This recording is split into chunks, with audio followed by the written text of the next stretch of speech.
എല്ലാവർക്കും turn to success PSCയുടെ പുതിയൊരു വീഡിയോയിലേക്ക് സ്വാഗതം. അപ്പോൾ ആദ്യത്തെ ക്വസ്റ്റ്യൻ ഇതാണ്. 2025 ലോക സന്തോഷ സൂചികയിൽ വേൾഡ് ഹാപ്പിനെസ് ഇൻഡെക്സിൽ ഇന്ത്യയുടെ സ്ഥാനം എത്രയാണ്? ഉത്തരം വരിക. ഉത്തരം ഏതാണ്? ഓപ്ഷൻ ബി ആണ് അല്ലേ, 118ആണ്. 118. 2023 എത്രയായിരുന്നു? 126 പക്ഷെ 2018 എത്രയാണ്? ഇതാണ് ആൻസർ. ഏതാണ്? 118ആണ്. എത്രയാണ്? 118 സ്ഥാനമാണ്. ഓക്കെ, അപ്പൊ നമുക്ക് ഇതുമായിട്ട് ബന്ധപ്പെട്ട മറ്റ് വസ്തുക്കളും കൂടി ഒന്ന് നോക്കാം. വേൾഡ് ഹാപ്പിനെസ് ഇൻഡെക്സ് 2025 ഒന്നാം സ്ഥാനം ഏതാണ്? ഇതും സ്ഥിരമായിട്ട് ചോദിക്കാറുണ്ട്. ഏത് രാജ്യമാണ്? ഫിൻലൻഡാണ്. ഒന്നാം സ്ഥാനം ആയിരിക്കാണ്? ഫിൻലൻഡാണ്. ആയിരിക്കാണ്? ഫിൻലാൻഡ്. തുടർച്ചയായി 8ാമതാണ് ഫിൻലാൻഡ് ഈ പറഞ്ഞ ലോക സന്തോഷ സൂചികയിൽ എന്ത് ചെയ്യുന്നത്? ഒന്നാം സ്ഥാനം നിലനിർത്തുന്നത്. രണ്ടാമത് ഏതാണ്? ഡെൻമാർക്കാണ്. ഏതാണ്? ഡെൻമാർക്കാണ്. മൂന്നാമത് ഐസ്ലൻഡാണ്. ഇതാണ് ലോകത്തിലെ ഏറ്റവും സന്തോഷമുള്ള രാജ്യങ്ങൾ എന്ന് പറഞ്ഞാൽ അല്ലേ. അതുപോലെ തന്നെ എന്താണ്? ഇന്ത്യൻ്റെ സ്ഥാനം 118ാമതാണ്. 2023 ഇന്ത്യ, ഇതും ഒന്ന് പഠിച്ചു വെക്കുക, 126ാമതായിരുന്നു. അതുപോലെ നമ്മൾ പ്രധാനപ്പെട്ട നമ്മൾ അയൽ രാജ്യം അല്ലെ സന്തോഷ സൂചികയിൽ എന്ന് പറഞ്ഞാൽ ഇന്ത്യനെക്കാളും സന്തോഷമുള്ള ആൾക്കാരാണ് പാകിസ്ഥാനിലുള്ളതെന്നാണല്ലോ പറയുന്നത്. 109ാം സ്ഥാനമാണ്. എത്രയാണ്? 109ആണ്. പാകിസ്ഥാൻ എത്രയാണ്? 109ആണ്. അതുപോലെ അമേരിക്കൻ്റെ സ്ഥാനം കൂടി ഒന്ന് ഓർത്തിരിക്കുക, 24ാം സ്ഥാനമാണ്. ഏറ്റവും അവസാന സ്ഥാനത്ത് ആരാണ്? ഏറ്റവും ലാസ്റ്റ് ആരാണ്? അഫ്ഗാനിസ്ഥാനാണ്. അതായത് 147 രാജ്യങ്ങളാണ് പട്ടികയിലുള്ളത്. അതിൽ 147ാം സ്ഥാനത്താണ് ആര് സ്ഥിതി ചെയ്യുന്നത്? അഫ്ഗാനിസ്ഥാൻ സ്ഥിതി ചെയ്യുന്നത്. അതുപോലെ തന്നെ 2025 തീം ഒന്ന് ഓർത്തിരിക്കുക, കെയറിങ് ആൻഡ് ഷെയറിങ്. ഏതാണ്? Caring and sharing. ഏതാണ്? Caring and sharing. ഇത് പ്രസ്താവന ടൈപ്പ് ചോദിക്കാം. അതുകൊണ്ട് ആ രീതിയിൽ ഈ പറഞ്ഞ പോയിന്റ്സുകളൊക്കെ എന്ത് ചെയ്യുക? ഇൻക്ലൂഡ് ചെയ്ത് എന്ത് ചെയ്യുക? പഠിക്കാം. അടുത്ത ക്വസ്റ്റ്യൻ, 2024 കേരളശ്രീ പുരസ്കാര ജേതാക്കളിൽ ഉൾപ്പെടാത്തത് ആര്? അപ്പൊ ഏതാണ് ഉത്തരം വരിക എന്ന് നോക്കാം അല്ലെ. സഞ്ജു സാംസൺ ഉൾപ്പെടുന്നുണ്ട്. അതുപോലെ തന്നെ വിമല മേനോൻ ഉൾപ്പെടുന്നുണ്ട്. അതുപോലെ തന്നെ ഉൾപ്പെടാത്തതല്ല നമ്മളോട് ചോദിച്ചത്, വിമല മേനോൻ ഉൾപ്പെടും. പിന്നെ ഷൈജ ബേബി ഉൾപ്പെടും. അപ്പോൾ ഉൾപ്പെടാത്തത് ആരാണ്? ഓപ്ഷൻ സി ആണ്. ആരാണ്? പുനലൂർ സോമരാജൻ. അദ്ദേഹത്തിന് 2023 എന്ത് കിട്ടിയിട്ടുള്ളത്? കേരളശ്രീ പുരസ്കാരം കിട്ടിയിട്ടുള്ളത്. അപ്പോൾ ഇതുമായിട്ട് ബന്ധപ്പെട്ട മറ്റ് വസ്തുതകൾ നമുക്ക് എന്ത് ചെയ്യാം? നോക്കാം. ഇമ്പോർട്ടൻ്റ് ആണ് ഈ പറഞ്ഞ അവാർഡ്. ഏതാണ്? അപ്പോൾ കേരള അവാർഡ് എന്ന് പറഞ്ഞാൽ നമുക്ക് എന്താണെന്ന് അറിയാം. നമ്മളെ പത്മ പുരസ്കാരങ്ങളുടെ മാതൃകയിൽ കേരള സർക്കാർ നൽകുന്ന പുരസ്കാരമാണ് ഇത് പത്മ ഈ പറഞ്ഞ കേരള അവാർഡ്സ്. പ്രധാനമായിട്ടും 3 കാറ്റഗറിയിലാണ് നൽകുന്നത്. അതിൽ ഏറ്റവും ഉയർന്ന ബഹുമതിയാണ് ഏത്? കേരള ജ്യോതി പുരസ്കാരം. അതിൻ്റെ താഴെ ഉണ്ടാകും കേരള പ്രഭ പുരസ്കാരം, പിന്നെ കേരള ശ്രീ പുരസ്കാരം അല്ലെ. പ്രധാനമായിട്ടും ഒരാൾക്ക് മാത്രമാണ് ഈ പറഞ്ഞ കേരള ജ്യോതി പുരസ്കാരം നൽകാറ്. ഓക്കെ, അതിൽ ഈ പുരസ്കാരം ആരംഭിച്ചപ്പോഴാണ്? പ്രഥമ കേരള ജ്യോതി പുരസ്കാരം ഇമ്പോർട്ടൻ്റ് ആണ്. ആരംഭിച്ചപ്പോഴാണ്? 2022 മുതലാണ്. അപ്പോൾ ഓർത്തിരിക്കുക, 2022 ഏറ്റവും പരമോന്നത ബഹുമതിയാണ് കേരള അവാർഡിലെ ഏറ്റവും പരമോന്നത ബഹുമതിയാണ് കേരള ജ്യോതി അല്ലെ. ഏറ്റവും ആദ്യമായിട്ട് കിട്ടിയ ആളാണ് 2022 നമ്മളെ MT വാസുദേവൻ നായർക്കാണ്. സ്ഥിരമായിട്ട് എക്സാമിന് ചോദിക്കാറുണ്ട്. ആരാണ്? MT വാസുദേവൻ നായരാണ്. തൊട്ടടുത്ത വർഷം 2023 T പത്മനാഭനും, 2024 ആരാണ്? MK സാനുവാണ്. ആരെ? MK സാനു. 3 പേരും എഴുത്തുകാരാണല്ലേ. ഓർത്തിരിക്കുക, ഇമ്പോർട്ടൻ്റ് ആണ്. പ്രഥമ ജേതാവ് MT Vasudevan Nair, 2023 T Padmanabhan, 2024 MK Sanu. Next Kerala Prabha പുരസ്കാരം നോക്കാം. കേരള ജ്യോതി കഴിഞ്ഞാൽ രണ്ടാമത്തെ അതിന് തൊട്ട് താഴെ വരുന്ന ബഹുമതിയാണ് ഇത് കേരള പ്രഭ പുരസ്കാരം. അപ്പോൾ പ്രഥമ ജേതാക്കൾ, അതായത് 2022 പ്രഥമ ജേതാക്കൾ ആരൊക്കെയാണ്? ഒന്ന് മമ്മൂട്ടിയാണ്. ആരാണ്? മമ്മൂട്ടി. രണ്ടാരാണ്? ഓംചേരി NN പിള്ള. ഓംചേരി NN പിള്ള, നാടകകൃത്തായിട്ടുള്ള ഓംചേരി NN പിള്ളയാണ്. 3 സിവിൽ സർവീസ് അല്ലെങ്കിൽ സാമൂഹിക സേവനമൊക്കെ ബന്ധപ്പെട്ട ആയിരിക്കാണ്? T മാധവ മേനോൻ. ആരാണ്? T മാധവ മേനോൻ. ഈ 3 പേർക്കാണ് എന്ത് കൊടുത്തത്? കേരള പ്രഭ പുരസ്കാരം ആദ്യമായിട്ട് കൊടുത്തത്. 2023 നമുക്കറിയാം ഫാത്തിമ ബീവിക്കാണ്. ആർക്കാണ്? ഫാത്തിമ ബീവി അല്ലെ. 2023 നവംബർ 23 ആര് അന്തരിച്ച? ഫാത്തിമ ബീവി. അപ്പോൾ ആ വർഷം എന്ത് കൊടുത്തു? കേരള പ്രഭ പുരസ്കാരം കൊടുത്തു. അതുപോലെ തന്നെ കലാശാസ്ത്രജ്ഞക്കായിട്ടുള്ള സൂര്യ കൃഷ്ണമൂർത്തിക്കാണ് പിന്നീട് ഈ പുരസ്കാരം കൊടുത്തത്. അതൊന്ന് ഓർത്തിരിക്കാം.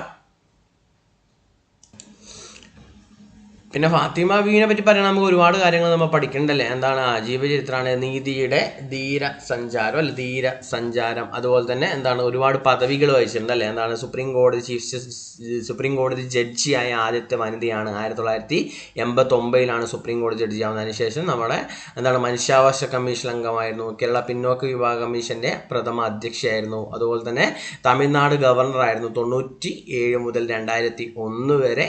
ഇമ്പോർട്ടൻ്റ് ആണ്, ഓർത്തിരിക്കുക. ഓക്കെ, അടുത്ത 2024 ആയിരിക്കാണ് നമ്മളെ ISRO ചെയർമാനായിട്ടുള്ള അല്ല മുൻ ISRO ചെയർമാൻ എന്ന് പറയുന്നത്. ഇപ്പോൾ ഡോക്ടർ V നാരായണനാണ്. അതിനു മുന്നേ 2022 തൊട്ട് 25 ജനുവരി വരെ ISRO ചെയർമാനായിരുന്നു ആര്? S സോമനാഥ്. അദ്ദേഹത്തിന് ഈ പറഞ്ഞ പുരസ്കാരം കിട്ടിയിട്ടുണ്ട്. അതുപോലെ തന്നെ കൃഷിയുമായിട്ട് ബന്ധപ്പെട്ട ആയിരിക്കാണ് P ഭുവനേശ്വരി അല്ലെ. P ഭുവനേശ്വരി.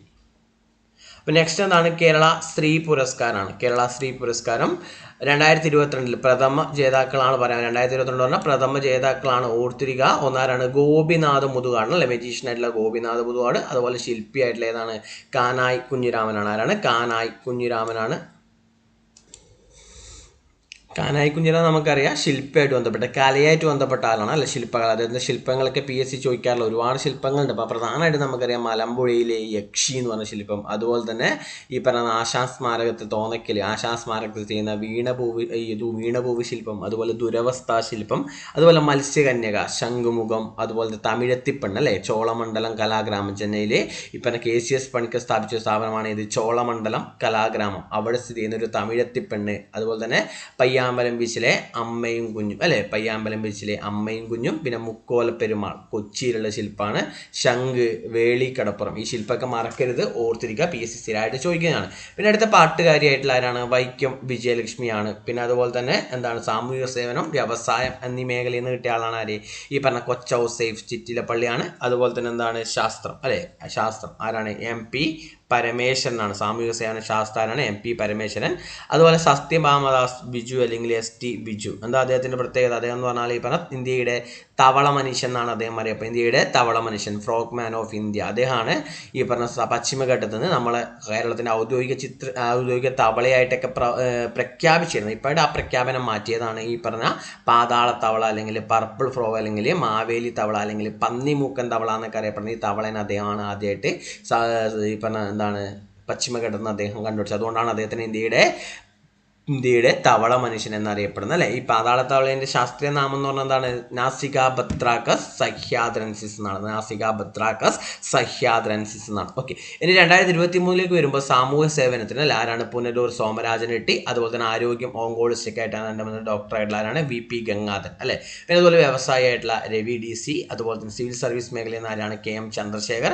അതുപോലെ രമേശ് നാരായണൻ കല. അപ്പോൾ ഇതിൽ ഈ മേഖല പഠിച്ചു നോക്കണം, ചിലപ്പോൾ എക്സാം ചോദിക്കും. 2023 എന്താണ് 2023 ഏതാണ് ഈ പറഞ്ഞ കേരളശ്രീ പുരസ്കാരം ലഭിച്ച വ്യവസായി ആയിരുന്നു ചോദിച്ചാരാണ്? രവി DC ആണ്. അപ്പോൾ അതുകൊണ്ട് മേഖലകൾ പഠിക്കണം, ഇമ്പോർട്ടൻ്റ് ആണ്. ആ മേഖലകൾ പഠിക്കുക എന്നുള്ള ഇമ്പോർട്ടൻ്റ് ആണ്.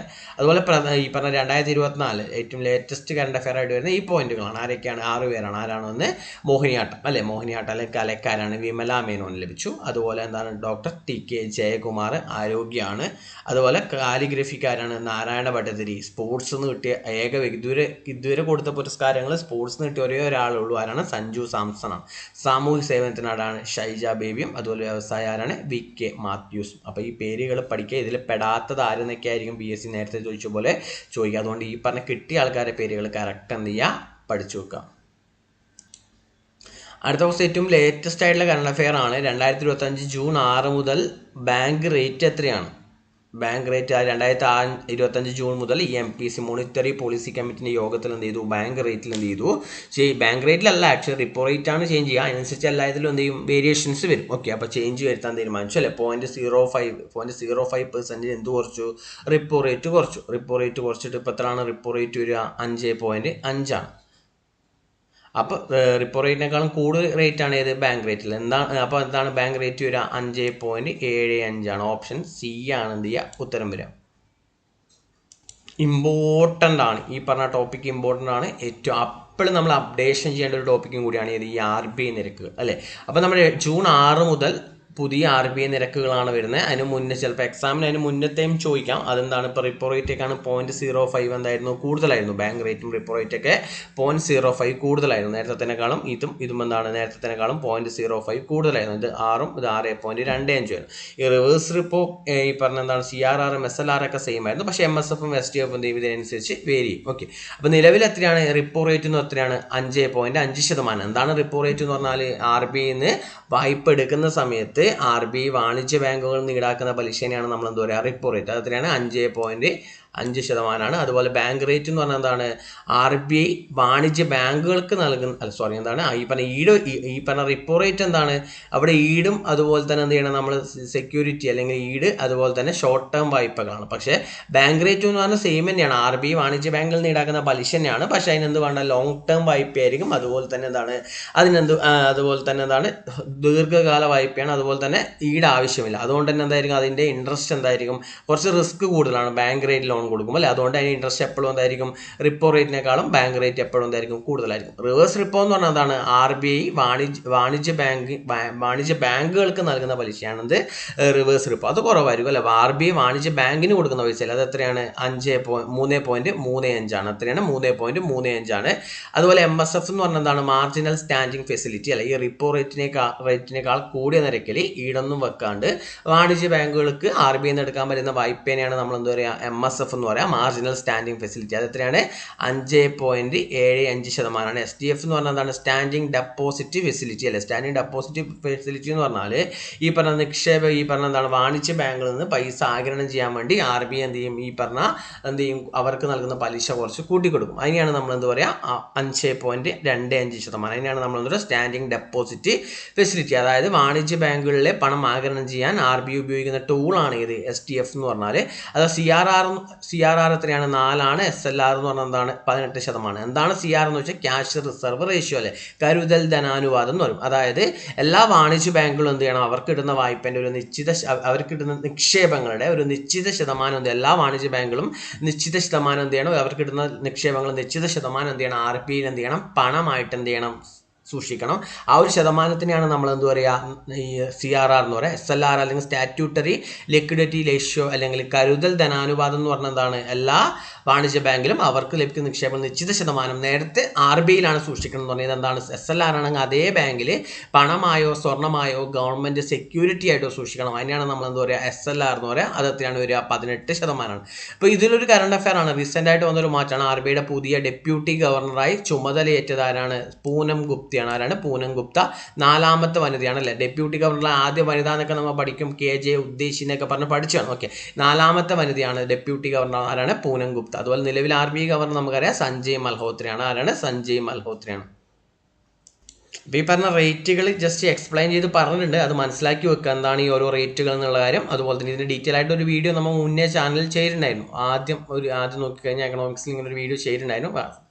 അത് മനസ്സിലാക്കാൻ താല്പര്യമുള്ളവർ, പഠിക്കാൻ താല്പര്യമുള്ള ആ വീഡിയോ ഒന്ന് എന്ത് ചെയ്യുക? റെഫർ ചെയ്യുക. അതുപോലെ തന്നെ ഈ റേറ്റുകൾ എന്ത് ചെയ്യുക? പഠിക്കുക. പക്ഷേ ഇത് എപ്പോഴും നമ്മൾ അപ്ഡേറ്റ് ചെയ്യേണ്ട ഒരു കാര്യം കൂടിയാണ്. നെക്സ്റ്റ് അന്താരാഷ്ട്ര ബുക്കർ സമ്മാനാണ് അല്ലെ, ഇന്റർനാഷണൽ ബുക്കർ പ്രൈസ് ആണ് പറയാൻ പോകുന്നത്. അപ്പോൾ 2025 ഈ ഇടയ്ക്കാണ് പുതിയ ബുക്കർ പുരസ്കാരം പ്രഖ്യാപിച്ചത്. അത് ഒരു ഇന്ത്യക്കാരിക്കാണ് അല്ലെ, അതുകൊണ്ട് ഇമ്പോർട്ടൻ്റ് ആണ്. ആരാണ്? 2025 അന്താരാഷ്ട്ര ബുക്കർ സമ്മാനം നേടിയാണ് ബാനു മുഷ്താഖ് ആണ്. ആരാണ്? ബാനു മുഷ്താഖ് ആണ് അല്ലെ. ഏതാണ്? കന്നഡ സാഹിത്യകാരിയാണ്. ആരാണ്? കന്നഡ സാഹിത്യകാരിയാണ്. ഒരു ചെറുകഥാ സമാഹാരമാണ്. ഏതാണ്? Heart lamp. ഏതാണ്? ഹാർട്ട് ലാമ്പ് എന്നാണ്. അത് ഇംഗ്ലീഷിലേക്ക് മൊഴിമാറ്റം നടത്തിയത് ആരാണ്? ദീപ വസ്തി. ആരാണ്? ദീപ വസ്തിയാണ്. അപ്പോൾ എന്താണ്? ബാനു മുഷ്താഖ് കന്നഡയാണ്, ഹാർട്ട് ലാമ്പാണ് ചെറുകഥാ സമാഹാരം. അതുപോലെ എന്താണ്? ദീപാവസ്തിയാണ് അത് ഇംഗ്ലീഷിലേക്ക് എന്ത് ചെയ്ത് മൊഴി മാറ്റം ചെയ്തത്. ഓക്കെ, അപ്പോൾ അന്താരാഷ്ട്ര ബുക്കർ സമ്മാനം എന്ന് പറഞ്ഞാൽ എന്താണ്? അന്താരാഷ്ട്ര ഇംഗ്ലീഷിലേക്ക് വിവർത്തനം ചെയ്ത് UK-യിലോ അയർലൻഡിലോ പ്രസിദ്ധീകരിക്കുന്ന മികച്ച ഫിക്ഷൻ കൃതിക്ക് നൽകുന്ന പുരസ്കാരത്തിനെയാണ് നമ്മൾ എന്താ പറയുക? അന്താരാഷ്ട്ര ബുക്കർ പുരസ്കാരം. ഇത് ആരംഭിച്ചപ്പോൾ ബുക്കർ പ്രൈസ് വേറെ ഉണ്ട്, ബുക്കർ സമ്മാനം വേറെ ഉണ്ട്. നമ്മൾ ഇത് അടുത്ത് കൊടുത്തുകൊണ്ട് റീസെൻറ്റ് കറണ്ട് അഫെയർ ആണ് ഇത് പറയുന്നത്. ഓൾറെഡി ബുക്കർ പ്രൈസ് ഒക്കെ നമ്മൾ ഓൾറെഡി വേറൊരു വീഡിയോയിൽ കറണ്ട് അഫെയർ വീഡിയോയിൽ ചെയ്തിട്ടുണ്ടായിരുന്നു, അന്താരാഷ്ട്ര പുരസ്കാരം എന്നൊക്കെ പറയുന്ന സമയത്ത് അല്ലേ. അപ്പോൾ ഇത് ആരംഭിച്ചത് എപ്പോഴാണ്? 2005 ആദ്യമായിട്ട് ലഭിച്ചതാണ് ഇസ്മായിൽ കാദരെയാണ്. ആരാണ്? ഇസ്മായിൽ കാദരെ. അപ്പോൾ ഇതിൻ്റെ കറണ്ട് അഫെയർ പഠിക്കുമ്പോൾ 2025 നമ്മൾ പഠിച്ചു. അതുപോലെ 2024 ജെന്നി എർപ്പൻബർഗ് ആണ്. ആരാണ്? ജെന്നി എർപ്പൻബർഗ് അല്ലെ, ജർമ്മനി. അതുപോലെ കൃതി ഏതാണ്? കൈറോസ് ആണ്. വിവർത്തനം ചെയ്ത വ്യക്തി മൈക്കൽ ഹോഫ്മാൻ ആണ്. അതുപോലെ തന്നെ 2023 ജോർജി ഗോസ്പൊഡിനോവ ആണ്. ടൈം ഷെൽട്ടർ ആണ് കൊടുത്തിരിക്കുക. ടൈം ഷെൽട്ടർ വിവർത്തനം ചെയ്ത ആരായിരുന്നു? ആഞ്ചല റോഡലായിരുന്നു. 2022 ഒരു ഇന്ത്യക്കാരിക്ക് തന്നെയാണ് ഗീതാഞ്ജലി ശ്രീ അല്ല. ആരാണ്? ഗീതാഞ്ജലി. 2022 ഇന്ത്യക്കാരിക്ക് തന്നെയാണ് ഗീതാഞ്ജലി ശ്രീ ആണ് അല്ലെ. റെയ്ത്ത് സമാധി അല്ലെ, റെയ്ത്ത് സമാധി വിവർത്തനം ചെയ്ത ആരായിരുന്നു? ഡെയ്സി റോക്ക്വെൽ ആണ്. Daisy Rockwell.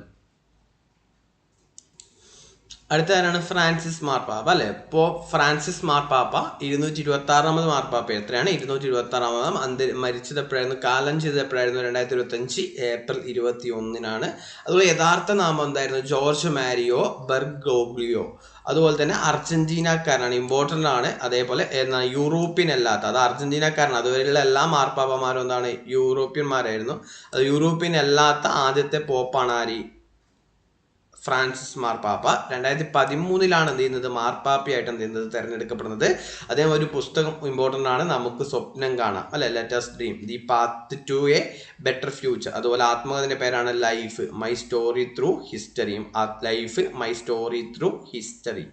അതുപോലെ തന്നെ പുതിയ മാർപ്പാപ്പേനെ എന്ത് ചെയ്യുന്നുണ്ട്, അതിനുശേഷം അദ്ദേഹം കാലം ചെയ്ത ശേഷം പുതിയ മാർപ്പാപ്പ ആരാണ്, നമ്മളിപ്പോൾ കറണ്ട് അഫെയറിലൊക്കെ പഠിക്കുന്നതാണ്. ആരാണ്? കർദിനാൾ റോബർട്ട് ഫ്രാൻസിസ് പ്രിവോസ്റ്റ് ആണ്. പുതിയ മാർപ്പാപ്പ ആരാണ്? കർദിനാൾ റോബർട്ട് ഫ്രാൻസിസ് പ്രിവോസ്റ്റ് ആണ്. അതുപോലെ ലിയോ 14 എന്ന പേരാണ് അദ്ദേഹം സ്വീകരിച്ചത്, ലിയോ 14 അല്ലെ. അതുപോലെ മാർപ്പാപ്പയാകുന്ന ആദ്യത്തെ USA-കാരനാണ്, വീണ്ടും നോൺ യൂറോപ്യൻ ആണ് അല്ലെ. അതുപോലെ ആദ്യത്തെ ആൾക്കാരൊക്കെ യൂറോപ്യൻ ആയിരുന്നു. നേരത്തെ 266 ആയിരുന്നു അല്ലെ ഫ്രാൻസിസ് മാർപ്പാപ്പ. ഇപ്പോൾ 277 മാർപ്പാപ്പയെ തെരഞ്ഞെടുത്തതാണ് റോബർട്ട് ആണ്. ആരാണ്? റോബർട്ട് ഫ്രാൻസിസ് പ്രിവോസ്റ്റ് ആണ്. അമേരിക്കക്കാരനാണ്, ഓർത്തിരിക്കുക. ലിയോ 14 എന്ന പേരാണ് അദ്ദേഹം സ്വീകരിച്ചത്. അടുത്തെന്താണ്? പത്മപ്രഭ പുരസ്കാരമാണ് അല്ലെ. പത്മപ്രഭ പുരസ്കാരം 2025 വീണ്ടും പ്രഖ്യാപിച്ചു. 2025 ഈ പുരസ്കാരം ലഭിച്ചതായിരിക്കാണ് ആലങ്കോട് ലീലാകൃഷ്ണനാണ്. ആരാണ്? ആലങ്കോട് ലീലാകൃഷ്ണനാണ്. അതുപോലെ തന്നെ അദ്ദേഹത്തിന്റെ കൃതികൾ ഇവിടെ കൊടുത്തിട്ടുണ്ട്. ആ കൃതികൾ ജസ്റ്റ് എന്ത് നിങ്ങൾ വായിച്ചു നോക്കുക, എക്സാമിന് ചോദിക്കാൻ സാധ്യതയുണ്ട്. അതുപോലെ 2024 ഈ പുരസ്കാരം കിട്ടിക്കായിരിക്കാണ് റഫീഖ് അഹമ്മദിനാണ് അല്ലെ. അതുപോലെ തന്നെ പത്മപ്രഭ പുരസ്കാരം എന്ന് പറഞ്ഞാൽ നമ്മളെ ഈ ആധുനിക വയനാടിന്റെ ശില്പികളിൽ ഒരാളായിട്ടുള്ള MK പത്മപ്രഭ ഗൗഡരുടെ പേരിൽ ഏർപ്പെടുത്തിയ പുരസ്കാരമാണ്. 75,000 രൂപയാണ് ഇതിന്റെ എന്ത് ചെയ്യുക സമ്മാനത്തുക. 1996 ഈ പുരസ്കാരം ആദ്യമായിട്ട് നൽകുന്നത്. ലഭിച്ചതായിരിക്കായിരുന്നു ഉണ്ണികൃഷ്ണൻ പുതൂർ ആയിരുന്നു. 1997 പൊൻകുന്നം വർക്കിയാണ് ഈ പുരസ്കാരം കിട്ടിയത്. അതുപോലെ ഇത് നേടിയ പ്രഥമ വനിതയാണ് ആര്? 1999 M ലീലാവതി. ആരാണ്? M ലീലാവതിയാണ്. അടുത്തത് 48ാമത് കേരള ഫിലിം ക്രിട്ടിക്സ് അവാർഡാണ്. ഈ ഒരു ഇമ്പോർട്ടൻ്റ് പുരസ്കാരമാണ്, PSC ഇതിനെപ്പറ്റി ചോദിക്കാറുണ്ട്. അപ്പോൾ 48ാമത് പറയുമ്പോൾ 2024 കേരള ഫിലിം ക്രിട്ടിക്സ് അവാർഡാണ് ചോദിച്ചിട്ടുള്ളത്. അപ്പോൾ മികച്ച നടൻ ആരായിരുന്നു? ടൊവിനോ തോമസ് ആണ്. ആരാണ്? ടൊവിനോ തോമസ്. സിനിമ ഏതായിരുന്നു? അജയന്റെ രണ്ടാം മോഷണം, അതുപോലെ അന്വേഷിപ്പിൻ കണ്ടെത്തും. അതുപോലെ തന്നെ മികച്ച നടി നസ്രിയ നസീമാണ്. സൂക്ഷ്മദർശിനി എന്ന് പറഞ്ഞ സിനിമയിൽ അഭിനയത്തിനാണ്. റീമ കലിംഗ്, രണ്ടുപേരുണ്ട്. റീമ കലിംഗിൽ മിത്ത് ഓഫ് റിയാലിറ്റി. അതുപോലെ മികച്ച ചിത്രമായിട്ട് തെരഞ്ഞെടുത്ത ഫെമിനിച്ചി ഫാത്തിമയാണ്. ആരാണ്? ഇതിന്റെ സംവിധായകൻ എന്ന് കൊടുത്തിരിക്കാരാണ് ഫാസിൽ മുഹമ്മദ് ആണ്. അതുപോലെ മികച്ച സംവിധായിക ആരാണ്? ഇന്ദു ലക്ഷ്മി അപ്പുറം എന്ന് പറഞ്ഞ സിനിമയാണ്. ഇന്ദു ലക്ഷ്മി അപ്പുറം.